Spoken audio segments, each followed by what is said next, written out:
Hello and welcome to the latest episode of the Melbourne Athletic Development Podcast. Jack, John, thanks for joining me today, mate. it's a pleasure. That's a lie. What do you mean? Where else would I want to be, John? Today we thought we would talk about transfer of training and particularly from adjunct activities. It's a question that we often get asked, and actually we were talking with a coach earlier today who asked this very exact question, and he said in his discussions with strength and conditioning coaches, they'll say, oh, well, if you can perform this in a jump task or a force output task like an isometric mid-thigh pull, that means that you'll be able to do X. And if you can't do this, then therefore you won't be able to run at this speed or jump with this capability. But he asked a really relevant question, which I think is, what is the evidence that that correlation is, one, exact? Because it's probably not going to be, causal. And the second thing is, is the claim that they're making correct? Is that transfer as clear and as linear as they've made out? Or are there things that do transfer better and ones that, whilst they probably transfer at some level, the correlation is not as strong? The first thing I think about with this is a topic of conversation we had recently is about specificity again. Because I think we need to be cautious when we talk about specificity of going, well, we see a similar force production profile in, say, an isometric mid-thigh pull with a jump performance, right? Yeah, and even like Olympic lifts and squatting. Yes. And they go across the whole spectrum of the force velocity and even movement spectrum. Yes, and I'm not dismissing that there isn't a correlation there. There definitely is. But we need to be cognizant of, like, one, the strength of the correlation, but also two, seeing that that correlation varies from individual to individual. And a good question to ask ourselves is, why is that? Because even though there may be a similar profile in force production and rate of force development, there are actually differences in the specific tasks. The obvious thing is related to the actual mechanics of the movement, i.e. an isometric type of contraction if we're thinking of, say, an isometric mid-thigh pull versus, say, a counter movement jump. But then also the utilization or how that force is produced as well. And obviously thinking about a counter movement jump being a lot more utilization of a stretch shortening cycle. And that does utilize different components of the myofascial network in a different way. And the reason why I bring this up is I think we need to be cautious when we use the term specificity, because specificity needs to be thinking about its specific correlation to the mechanical demands and the physical demands of that task, as opposed to certain variables within that particular movement pattern. Someone that people know that I absolutely love is, or at least the work that is related to, is Bondarchuk, right? And actually, this is what Bondarchuk did his PhD on. Right. So what he did was he did his PhD looking at Soviet athletes and the correlations between their performance in tasks, say, associated with adjunct training, things like lifting tasks, jumping tasks, sprinting tasks, and how well that transferred to their actual event. And I know that we've spoken about this before, but there's a really good schematic that was actually developed by Tom Crick. And Derek Everly talks about this a lot for those people that are interested. And he's actually got a Bondarchuk course that he's translated for people. Yes.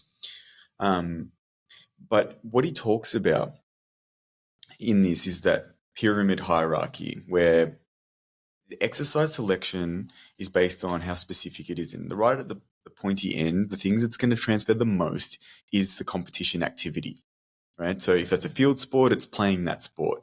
And then as you go away from that, it gets further and further away. Transfer is going to be less and less. And where that concept came from for Bondarchuk was his research that he did. And what he found was at very elite levels, the correlation between some of these adjunct tasks in the performance actually started to diverge, right? But don't misinterpret that. There are minimum standards of performance in physical characteristics that you would need. So if you want to be a 70-meter plus hammer thrower, which is obviously the area of coaching that he was famous for, and he was a hammer thrower himself, you're probably not going to get away with benching 50 kilos or squatting 50 kilos. You just don't have the raw absolute strength and force output to be able to apply to create the, as you said, the ergonomic capabilities to throw a hammer over 70 meters. However, and he talks about this, and Everly talks about this actually in some of his translations of this, once people say, for instance, we're squatting more than 200 kilos, and these are heavy guys, they're probably 100 kilo plus athletes, so it's 2 times body weight. Going from 200 to 250 didn't necessarily seem to transfer for certain individuals. But that didn't mean that some people weren't much stronger than that. It just seemed that there was a minimum threshold that you needed to be at. And I think the task, you mentioned the specifics. I think the task that you need to go through, and this is what Bondarchuk tried to do, is work out in your sport. If you take elite performers, what are the basic physical characteristics that they have? And you almost have to get an average level of performance across all of those physical characteristics to work out what's the minimum that I need to be able to get away with that level of performance. And like a simple one, for instance, is if you're an elite, I don't know, say AFL football player, and you cannot, you're trying to touch your toes, right, in a toe touch stretch, just sitting on the ground, feet out in front of you together. If you can't touch to your knee, is that an issue? And if you went across and you say, okay, it's hard to be completely objective, but you say like, okay, these are the top 50 players in the AFL, and you want to be in the top 50. If all of them can touch their toes and you can only touch your knee, then maybe you're not meeting the physical requirement in that area of flexibility. Yeah, well, on that topic then, of thinking of Bondarchuk's hierarchy, you've got sport specific, you've got competitive sport, sport specific, yes, general specific, general preparatory. Yes, the general specific is called special development exercises. Yes, and typically he would put gym in the special development exercises, like the third tier down. Well, I was just the reason why I phrase it that and thinking about that hierarchy is if you have an athlete, where do we start? Because I think that's perhaps where there can be some confusion or misdirection, or at least perhaps some differing opinions of, do you start from the top up and work your way down to look at how well developed that individual is for the sport, or do you start the other way around? Now, when it comes to professional sport, I would think that you'd probably need to start at the top, because the biggest transfer that you have has to do with how well you're actually able to perform that task, and therefore how successful you are at winning. It's interesting. I think we've spoken a lot about profiles and things like that. I think that influences, but I think let's go to like a developing athlete. Okay. I think you actually you polarize it. Yes. Right. So you let them play the sport. They play hockey or they play basketball, and then you actually start at the other end of the bottom. So rather than and I think this is actually an interesting issue that we're having that's causing over-specialization, is that people are doing the things in the special preparatory and special development area before they're doing the general exercises. Okay, so we probably need to think about this in different ways of where they are in their development and maturation. So during that developmental phase, you're thinking that they're missing out on a lot of those foundational elements. In my mind, and I'm not saying this is right, but the way that I would actually start with is say, like, let them play the sport and then start developing really general characteristics, flexibility, abdominal and trunk strength. Can they do body weight exercises through large and full ranges of motion, right? Like, those are the general development things that they need. Do they have postural awareness? Do they have coordinative capabilities? And there can be different tasks, not even related to their sport, but like, can they do general coordinated things and can they play their sport? Yes. And then what you actually do is you start to close that gap. People probably can't see me, but I'm putting my hands together. Yeah. You start filling in. And actually, funnily enough, I would probably, in my mind, if I think about it now, and I haven't even necessarily thought about this previously, but I would let them play the sport because we do sport for a particular reason, and it's definitely not to train. No, right? It's boring, and it's beyond just physical development too, because there's so much socialization, and teamwork, and problem solving. Exactly. Yeah, all the. But elements. let them play the activity that it is, and participate in the competitive exercise. then I would probably, if it was a junior athlete, I'd probably start with general, and then I would actually go from general to the development exercises. So the third tier, so I would do first tier would always be there, fourth tier would always be there. Then I would actually go to the third tier, and then finally I would do second tier. So where the second tier is tasks that are ergonomically similar, but they potentially have some sort of over or under exertion on that task. Yeah, just to flesh this out further, because we've obviously recently spoken about specialization versus generalization or non-specialization in developing in youth and adolescence. And it's obviously related to this because in many ways, do you actually think that for a child, when they're participating in multiple sports, they are actually developing those general preparatory elements anyway? Totally. And they're the things that I think, and it's one of the things that, like, for people who know Vern Gambetta, right? I actually don't think I do. You don't know Vern? No, you're not on. Yeah, I know that you're on Twitter or X. You need to follow Vern. He's a curmudgeon, but he was a strength and conditioning coach, track coach. What is a curmudgeon? Someone like me, an antagonist. Okay. He likes to provoke people, but he's been involved in the sports development, sports performance realm for a really long time. And he's in his 70s or early 80s even now. And he's one of the ones who was just like, guys, we saw this 30 or 40 years ago. Like, don't bring this crap back. Like, we don't need to see this cycle again. We've seen it. He gets into lots and lots of arguments, for instance, with the hamstring injury group about the fact that Nordics are not a good exercise for hamstring injury prevention. And he's got his reasons. I won't go into them. But the good thing about someone like Vern is he talks a lot, and I actually saw him talk here in Melbourne. It might have been last year, actually. He came out with the VIS, brought him out, I believe. And he speaks about the fact that one of the reasons he thinks that we're seeing issues related to injury is that general phase is missing. And one of the big factors he believes is influencing that is the lack of general development of physical education, particularly in schools. And he always puts up these pictures. He does it online, but he did it in his presentation of like what physical education looked like when he was at school in like the 60s and when he was teaching in 70s and 80s. And it literally looked like almost military calisthenics training. But they would get all the kids out, and you had to be able to do pull-ups and go across the monkey bars and do push-ups and do a handstand and be able to jump onto a box and do all this. And as you said, it's just general physical development. And he said that was a really good foundation for people then to go into their sport because they could play baseball, they could swim, they could do all of these different things. And so then when they go, I actually want to do basketball, jumping repeatedly and running up and down the court 400 times in a game was not an issue because they had actually done a lot of general physical development. And then you could make the training more specific. And I think he's, on that front at least, I believe he's right. I think it's one of the big factors that is missing in many respects to why we see a lot more of these, not weird injuries, but almost like more serious injuries. Like we've spoken about this previously of like a lot of young athletes having like tendon rupture type injuries. And you're like, where are all these injuries coming from? And I think it's because they lack the general physical development that previous generations potentially were exposed to.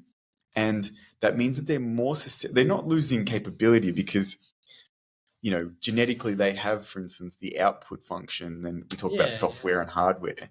But they just haven't been jumping out of trees and running around and doing gymnastic type tasks and all of these different things. They play sport and then they don't really do anything else. And it leaves them susceptible to this kind of stuff. So I generally feel that he's probably right. And that's why I think you probably let them play the sport, but develop those general characteristics first.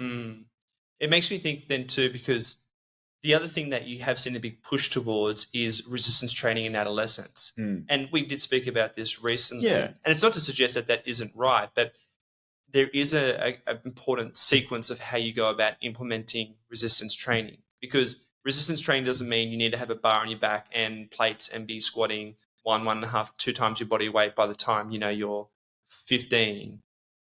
A lot of part of these that, are like these things we're talking about, like well, part of body that, awareness and coordination and totally. flexibility and gymnastic type, calisthenic type capabilities. Can you do 20 push-ups? Yes. Can you do a pull, 5 pull-ups? Like they're not hard things, and it's really funny because I think that's one of the big things that I notice with athletes that, for instance, come into my training squad. They're very capable athletes. Like, most of them are very, very high level when they come. But one of the things I always say is, like, everyone in our squad needs to be able to do 10 strict pull-ups at a minimum, right? And even, like, a lot of times it's usually the females, they're like, oh, and it's like, no. You can do this. You can do this. Yeah. And now the funny thing is all of them can. Well, it's interesting then too, thinking about going back to this idea of transferability, because in a immature system, and what I mean by that is someone with a low training history, the reality is, and you see it all the time, there's a lot of things that you could do and you will see improvement. Because for someone who doesn't have much exposure, obviously you could get them to do just sport-specific stuff and you're going to see an improvement in their output. You could get them to do that more sport-specific, general-specific development. You're going to see an improvement in their output. You could do more of that just general preparatory, more broad stuff, and you're going to see an improvement in their output. That probably is a good starting point because although you do see that correlation in the short term, part of the conversation needs to be about where are we actually going with this individual's development? Because for someone who is young or with a low training history, are you really thinking 3 months or 6 months, or are you thinking 3 years, 5 years, 6 years? Well, go. Yeah. Well, and I think that's another important thing then to think about with correlations to, say, resistance training movements and certain sport-specific movements. That correlation does exist, but it probably exists only to an extent. And you mentioned this before. We're thinking about, say, the development of a squat relative to your body weight for hammer throwers as an example, where you do see that correlation, but then you do start to see that tail off. And that's exactly what you're saying, is that transfer early on is going to be there, but then there becomes a divergence. And it's very similar to that discussion we've had on the development of health through the participation in sport, right? When you first start participating in sport, your health in almost a linear fashion will improve with your participation. But then once you reach a certain amount of participation, say you're, I don't know, like a very elite level, the training you're doing is so difficult that it actually is stressing your health. And participation in elite sport is not necessarily healthy, right? It can be, but it's not necessarily. And I think that's where people get confused because they're like, oh, you're a marathon runner, like that's healthy. And it's like, yeah, well, you try and do 200 kilometers a week for 10 years and see how your joints go and see how, your actual physical health is and, your immune system and how well it tolerates that and, your sleep and all of those things. Like that's a very stressful experience. Well, the other thing I think about with this conversation is the concept of your window of adaptation and of diminishing returns. Yes. Because I think the other thing here too, when you think about transferability and you're thinking about some type of planning or periodization, if you're working with an individual with a low training history, there needs to be that long-term planning approach to it. And again, the younger that you have someone in their career or in their development, the more adaptation you're going to see and the more opportunity you're going to see big improvements in short periods of time.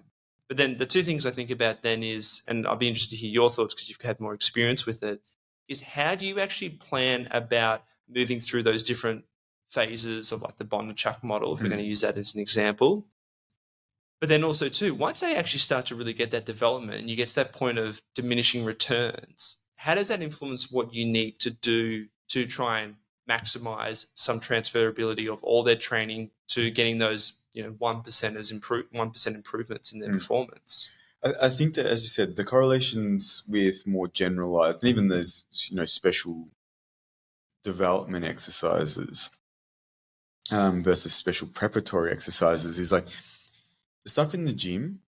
I think it creates a good platform, but it doesn't necessarily mean that it transfers. What it tells you is that they are not going to be limited because of that physical characteristic in their ability to do the competitive task. I know you've mentioned before that there are plenty of sprint coaches out there who are not convinced that resistance training really has a role in sprint performance. Well, the reason that I say that is because there's people who have gotten away with basically doing almost no resistance training, right? And that very clearly shows you that it's not as simple as that.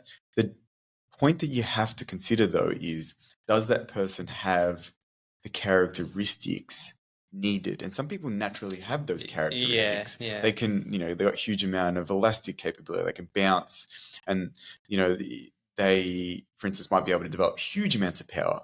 They just haven't developed it through resistance training. The problem is if you're someone who doesn't have those and you think that you're going to be able to get away with that, because I think that there are, or the other person of the athlete that continually gets injured, I guess, too, is the other one. So I think what you have to do is have necessary base capabilities where you're not limited by that. And say, for instance, in endurance training, it would be like, say, someone's VO2 max. Now, we know that once it gets sort of beyond about 70, the correlation in elite performers is not necessarily that, oh, your VO2 is 80 and mine's 75, therefore you're a better marathon runner. We know that correlation is not there because whilst that is an important correlate of aerobic function, it's not for a developing or a semi-professional athlete or a sub-elite athlete. Yeah, but like you probably say to be an elite marathon runner, it needs to be at least maybe 70. But beyond that, it doesn't necessarily mean you're going to get better. So consistently maybe doing that aerobic or VO2 max development may not actually transfer. Now, for some people, if that's the limiting factor for them, like they're really good in the other areas, their running technique's really good, and they've got really good, say, running economy from an elastic point of view, and they're good active joint stiffness. Exactly, all of these things. Then maybe, like that's the thing that if they go from 70 to 75, that will make the absolute difference for them. But if it's the other way around, where their VO2 max is 80 or 85, like something ridiculous, which there's not obviously that many people that have ever been measured that high. But if it was something, but their running technique's really poor, their running economy is limited because of mechanical factors or tissue capacity factors, they might lose to the person whose VO2 max is 70 but has those factors developed, because they all contribute, and it's more about what's limiting you. So I think the big thing that you need to work out is, and as I said at the start, in elite performers, what's the minimum standard that you have to achieve across the board? And you'll find what that baseline is. So if you haven't developed that in your athletes, then you're in trouble. I think that's where the game is with the developing athlete. Your job is to go, okay, they're pretty good at the sport itself. I've developed some of these general characteristics. Now I need to start filling in the gaps of what are the performance correlates. So if it's as an endurance sports, it's like, am I developing their VO2 to a level that is now not limiting their capability? And what I'm going to do then is, and if it's in another sport, for instance, it might be like, if it's a speed power sport, it might be like, okay, I need to develop their explosiveness, their power output, whether that's early or late rate of force development, their jump capability, the isometric, force output, or whatever it is. I need to get those up to a minimum standard.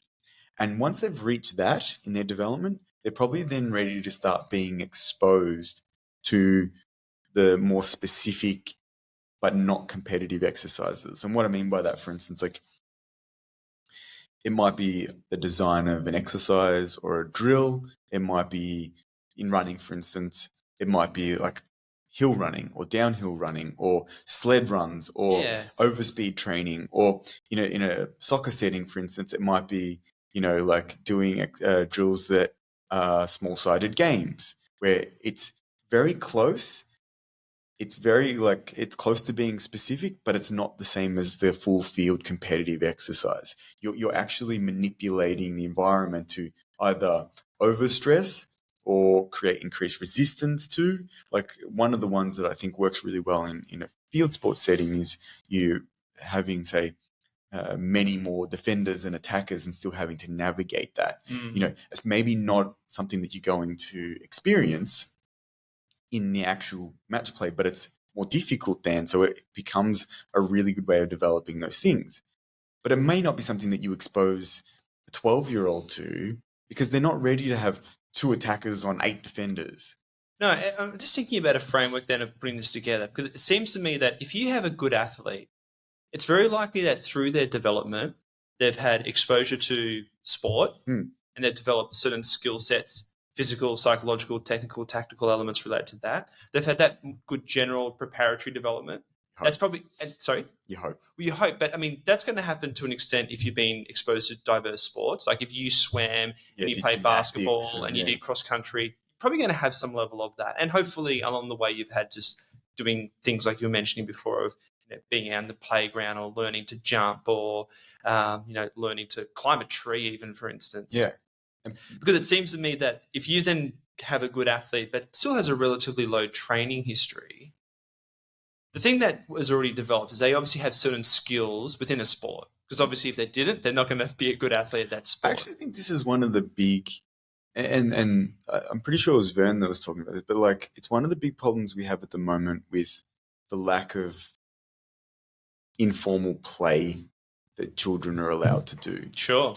Like particularly nowadays within like the city environment, because of the lack of actual physical environments for children to play in very diverse, complex ways. I think it's one of the big factors, and it's changed a lot. Like I know that, and I'm sure you grew up more in the country, but I'm a city kid. But even like I remember literally every single day after school, there was 2 things I was doing. I was either riding my bike, and I would literally ride my bike until it got dark on my own, and I'd be down near the creek, and we used to dig out jumps and all sorts of stuff. Me and a couple of guys from down the street, or even sometimes I'd go on my own. I'd be riding up and down the hill and jumping off stuff and trying to do all sorts of silly things and falling off and grazing your arm. Yeah. Or we'd be in the park kicking the football that was down the street, and we'd be playing small-sided matches against each other, and again, until it got dark. And that was every single day. There was not a day that I went home and just sat there and watched TV. Yeah. Well, and I was just thinking then, like going back to that developed athlete, you've kind of got those 2 ends of the spectrum developed. So that's at that point, that's when you start to think. Do you think that actually, like I want to say, like, do you think that that's something that's missing now because we're very worried about safety? Like, I think the other thing though too is the other reality is how much screen time, like not just children and adolescents, even adults have. What do most people preoccupy themselves with? Being on social media, being on YouTube, playing video games, and like the reality is a lot of socialization is online now too. You play video games with your mates online, which was not a thing when you and I were growing up. Because the thing that I think that has changed, which is interesting, is now a lot of that stuff was very informal with kids. As I said, like we would organise that ourselves. We were 9, 10, 11 years old, just kicking the footy, or we'd just be riding our bikes and doing all sorts of things. And honestly, like it sounds bad, but our parents were just like, just make sure you're home by a certain time. Yeah. If it gets dark, be home. I don't see that happening where there's a whole group of kids on their own riding their bikes or doing like, if I do, it's rare. And I feel like one of the things that's happened because there's this fear of safety stuff, that there's a lot of activities now that are over-organized and there's a parent in attendance and we're going to have a referee and we're going to do, it's like, it actually probably, and this is a complete side issue, but it allows kids to actually even navigate problem solving between themselves. And I think that's something that seems to have diminished. I'm sure it's not gone completely, but it's really changed where everything's very organized now. Like, oh no, we've organized the play day and we're all going to go to the park and we're going to play a game and I'm going to, as a parent, I'm going to referee that. It's like, no, you kids take your bikes and go for it. It makes me think of, Jonathan Haidt, obviously, the social psychologist from, is he at New York University, I think? I don't know where he is now. I know he was at Virginia. And he's written many books, The Coddling of the American Mind. Yeah, well, that's the one he talks very much about, this how his daughter, he let her go down the street and buy stuff from the bakery. I was literally going to mention that story, or like letting his 12-year-old son navigate his way to school or something like that through public transport. And in fact, someone pulling up the kid, criticized him, what are you doing? Why are you here by yourself? And the kid was saying, well, I'm going to school or the library or whatever it is. Like, where's your dad? Where's your parents? And there's been a very big shift from okay, I'm going to give you some level of responsibility to be able to problem solve and navigate your way through this, to that's actually just, neglect. Well, and as I said, I think that freeform play disappearing has led to less of that overall general development that we spoke about. And Absolutely. it's almost, without meaning to, it's actually made children's sport more specialized, not actually because the thing that they're doing is specialized, but because they like, oh no, this is organized, we're going to play a game, rather than it actually just being kids working out what kids want to do. Yeah, and, absolutely. That they set up the game themselves and they play it in the way that they want to play it. Yeah, absolutely. I think that's actually a really big factor that people probably underestimate, because there are certain differences that are probably going to happen through your actual physical interaction, but then also, more importantly, how you diversify the rules of the game or the boundaries and parameters of the game. Not to mention some of then the psychological elements related to how you actually navigate working that out with a bunch of kids who have all their own, set of beliefs and opinions, and probably aren't as good as being able to navigate and take into consideration other people.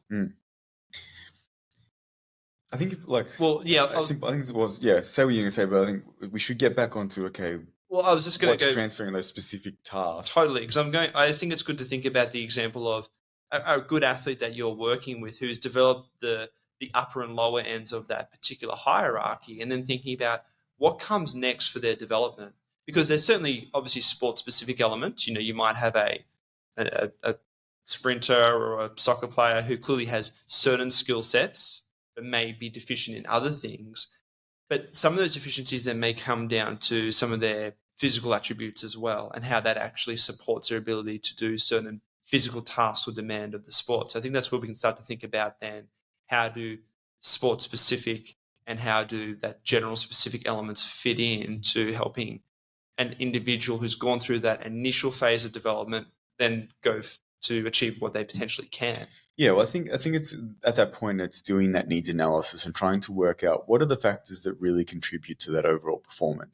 So as I said, if it's in a speed power event, people, especially if it involves running, it's like, okay, people need explosive power. Yes. They may need to jump, may need to be able to accelerate or sprint or decelerate or change direction. And if that's the case, there are physical characteristics that underpin that.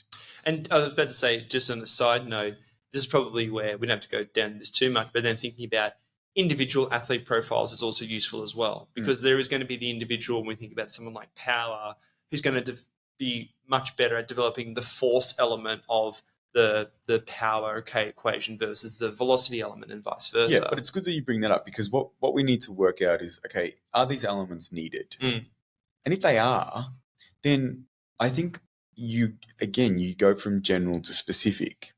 Like, I recently got asked about this of like, okay, because obviously, we did a sprint course, and it was a mixed group in terms of the understanding of that group. And it was interesting because we had a whole section and a whole period of time based on strength and conditioning.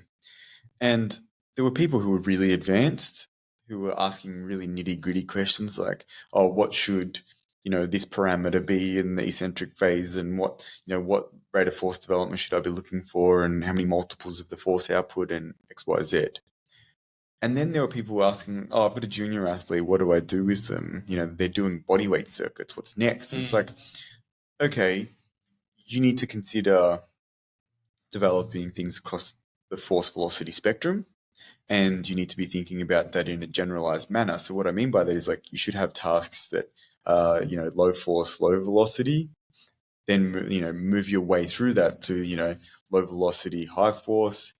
It's not that typical that you have high velocity, low force. Yeah. But you probably could think of more. Like, I think when you get into movements and things like that. Well, I think when you get into the high velocity element, you probably need to be thinking of, is it something where you are early versus like late RFD in particular, and utilization or lack utilization of ground reaction forces. Exactly. But the thing that we spoke about as well is, like, are they doing that through large ranges of motion? Because what you want to see, and are they doing it across different contraction types. So we spoke very heavily about, okay, you want someone who's developing those underlying physical characteristics to have good output when it comes to isometric. So there's not a lot of joint movement, at least. We know that if you want to get into the technicalities, there is some movement that is occurring within the muscular tendinous unit, but we won't get into that. So you want to see, okay, are they developing isometric capabilities in positions throughout that range? So maybe it's, their knees really bent, or maybe their knees quite straight, or somewhere in between and throughout that. Then, and that's the whole idea of like through range. It's like, inner, outer, middle of the range. Are they able to create concentric forces in all of those ranges? Are they able to create eccentric capabilities, force output, and control through those ranges? And then what you want to do once they can do those things is then can you increase the velocity of that, again, carrying out through all of those ranges? Because if they have high force output and high velocity output, obviously is usually associated with high force as well, throughout all the different ranges, then they're physically prepared for whatever they're going to encounter through their sport. Yes. And the problem you tend to have sometimes is when people go to developing some of these characteristics, they lose perspective that the development requires it across that whole spectrum. They go, oh, well, a soccer player is never going to be in a full squat position in their task, so we're not ever going to squat to full depth. And it's like, yeah, but for a 14 or 15 or 16-year-old, they need to have developed strength through all of that range. They need to even maybe do at a certain time like a pause squat at the bottom, because you want them to have isometric capability or the ability to produce concentric force from a complete stop in a low position, right? And it's not that necessarily transfers specifically, but it creates that next layer of foundation beyond the general to give them the opportunity. They're not limited in any of the positions they end up in soccer. Yeah, and this is where we need to think about specificity with regards to the specific demands of the sport versus the tissue capacity characteristics that would support an individual's ability to do multiple movements through multiple joints in different planes of movement. And I think the way that you describe it of looking at, well, how do we try and quantify an individual's profile? And you talk about tissue capacity through the force velocity spectrum. So, through the force velocity spectrum, through the available range, and through the different contraction types. I think if you attack all three of those, they're going to have everything close to covered off. Yeah, absolutely. And then, you think about using an example of like a squat, and like you don't need to do a deep squat if you play soccer, because you're never going to be in a deep squat position. Well, the reality is you're never going to do a heavy squat in a soccer game anyway. So you're not looking at how that transfers or has relevance to the performance of soccer.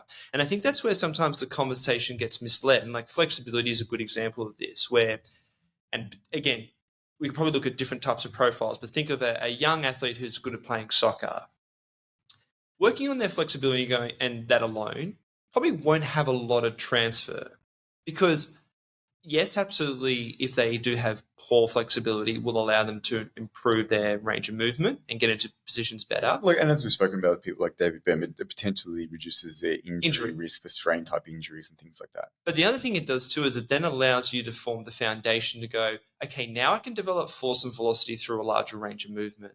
And that's where it is very important, because that then can influence the tissue properties that you develop based on the range of movement parameters of, say, doing a resistance training protocol.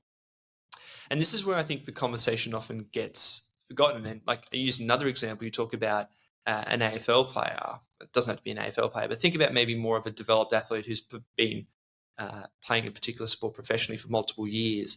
It's very likely that they have developed certain tissue capacity properties, particularly force and power as an example. But then if you profile that individual and you go, well, actually, your toe touch is really poor, if you use that example, you've already identified and highlighted that that is a key deficit within their tissue capacity profile.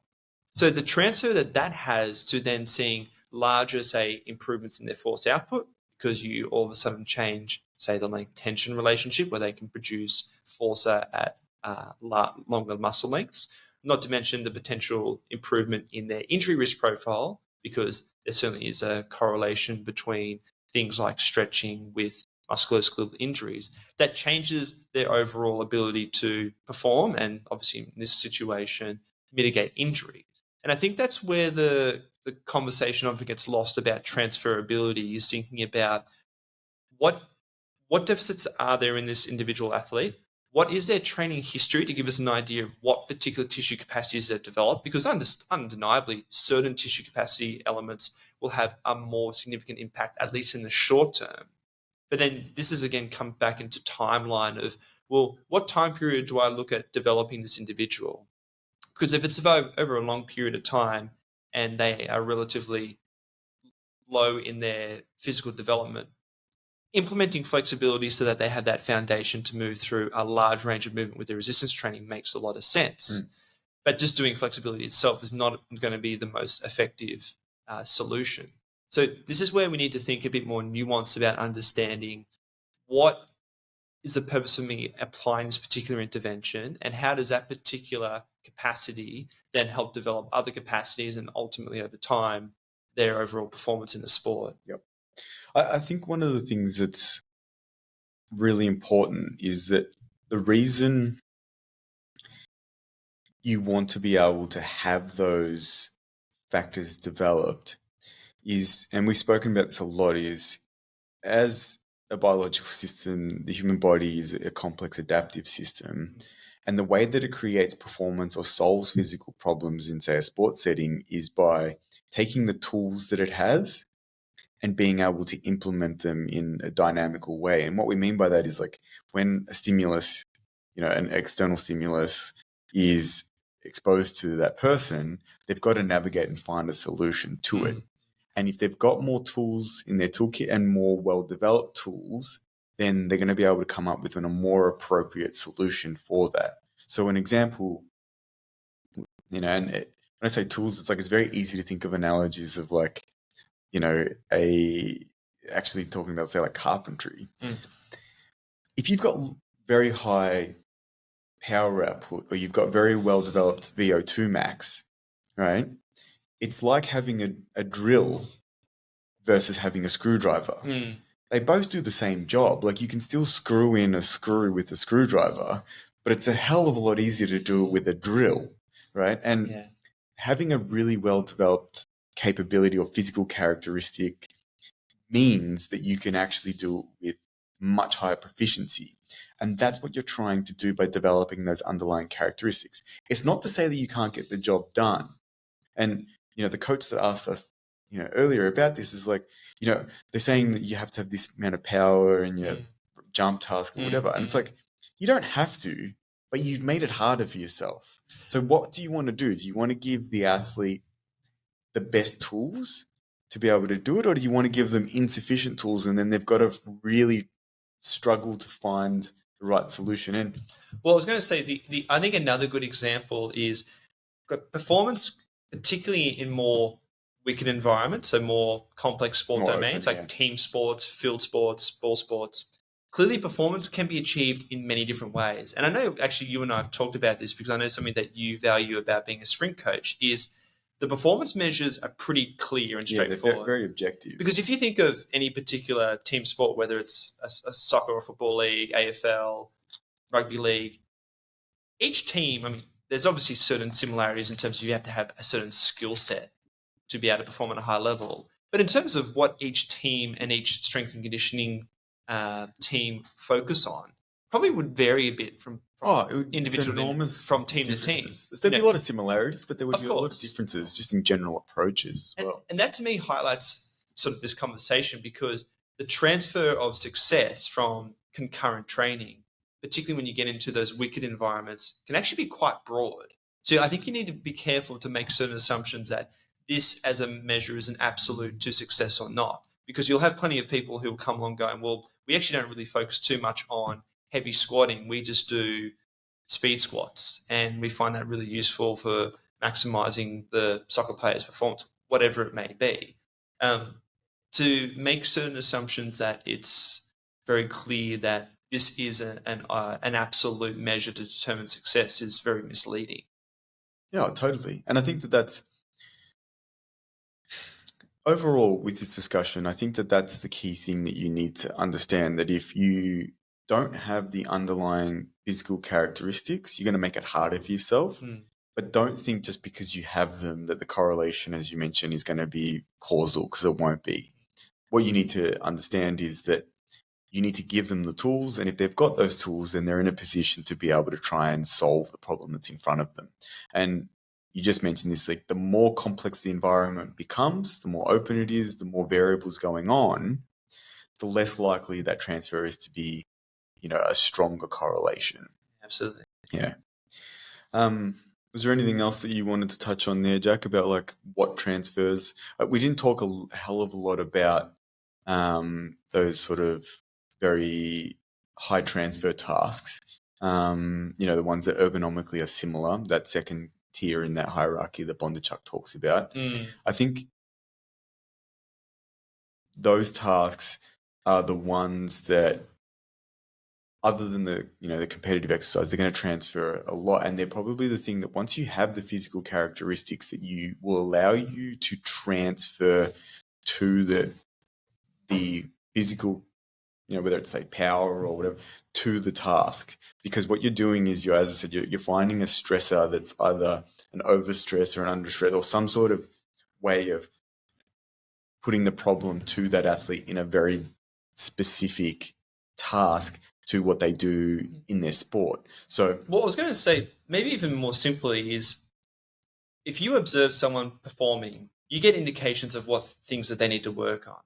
Then when you get in, you could then use sport-specific training where you create certain constraints to make them have to emphasize greater acceleration, greater deceleration, greater change of direction. So that is the opportunity for you to go, how do I create certain parameters so they have to work on these particular physical demands? And then you can even then work the next level down, because then when you go to the general specific, that's when you start to think about, well, how is it that of stuff I do in the gym helps support their ability to perform certain physical demands in this constrained environment that then feeds into their ability to perform at a competitive level. I do feel that there's a lot of people that jump straight to those tasks without having developed some of those underlying physical characteristics. Yeah. And it means that they don't transfer very well to the actual competitive task. Right. But, and it's very funny, like I had to go through this process a little bit myself and realize, like, actually a lot of my athletes have a lot of the physical characteristics, and I had to make the things that we do on the track, for instance, that are support exercises, closer, or at least ask them to stress those physical characteristics to develop, say like power, explosive power, or horizontal, production, or whatever it is, to make sure that they were actually transferring to the task. Like, as an example, for instance, we do, for elastic development, we do drop jumps. Now, you can obviously take that wherever you want, and, we've spoken about, the Russians jumping off, 3 meters, all this kind of stuff.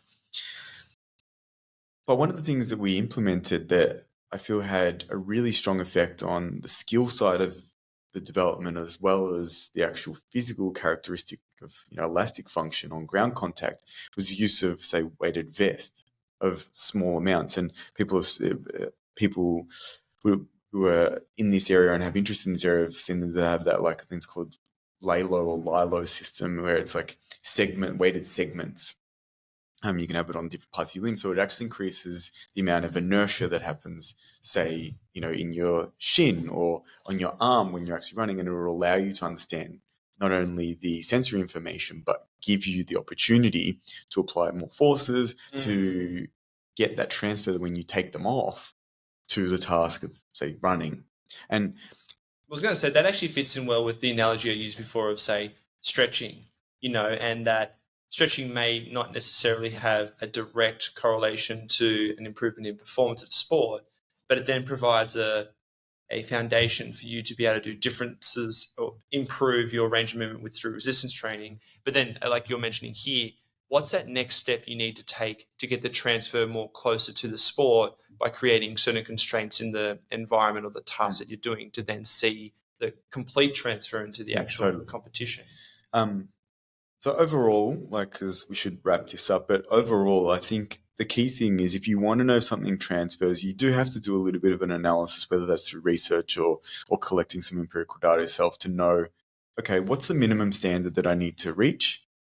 What area or what stage of development is the person that I'm working with at? And then you want to try and fill in those physical characteristics so that you can then take them to tasks that are, as I said, constraining and creating opportunities for problem solving. And throughout all of that, the thing's probably going to be constant is their ability to participate in the sport and keeping some general foundational features in place. Thanks, Sean. Thank you, Jack. All right. Do you want to send me